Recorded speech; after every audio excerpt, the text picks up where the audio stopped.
फल द्वितीया, अशून्य शयन व्रत का व्रत विधान और द्वितीया कल्प की समाप्ति। राजा शतानिक ने कहा, मुने, कृपा कर आप फल द्वितीया का विधान कहें, जिसके करने से स्त्री विधवा नहीं होती और पति पत्नी का परस्पर वियोग भी नहीं होता। सुमंतु मुनि ने कहा, राजन, मैं फल द्वितीया का विधान कहता हूं, इसी का नाम अशून्य शयना द्वितीया भी है। इस व्रत को विधि पूर्वक करने से स्त्री विधवा नहीं होती और स्त्री पुरुष का परस्पर वियोग भी नहीं होता। क्षीर सागर में लक्ष्मी के साथ भगवान विष्णु के शयन करने के समय ये व्रत होता है। श्रावण मास के कृष्ण पक्ष की द्वितीया के दिन लक्ष्मी के साथ श्रीवत्सधारी भगवान श्री विष्णु का पूजन कर हाथ जोड़कर इस प्रकार प्रार्थना करनी चाहिए। इस प्रकार विष्णु की प्रार्थना करके व्रत करना चाहिए।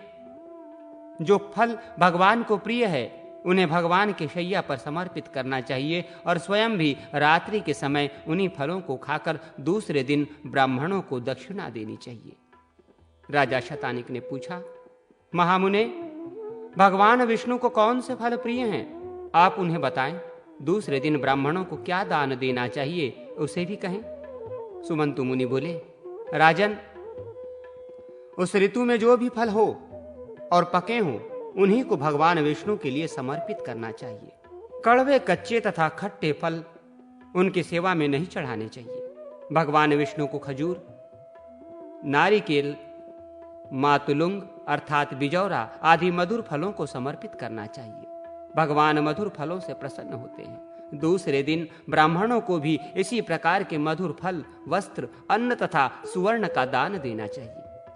इस प्रकार जो पुरुष 4 मास तक व्रत करता है उसका 3 जन्मों तक गृहस्थ जीवन नष्ट नहीं होता और न तो ऐश्वर्य की कमी होती है। जो स्त्री इस व्रत को करती है वो 3 जन्मों तक न विधवा होती है, न दुर्भगा और न पति से पृथक ही रहती है। इस व्रत के दिन अश्विनी कुमारों की भी पूजा करनी चाहिए। राजन, इस प्रकार मैंने द्वितीया कल्प का वर्णन किया है।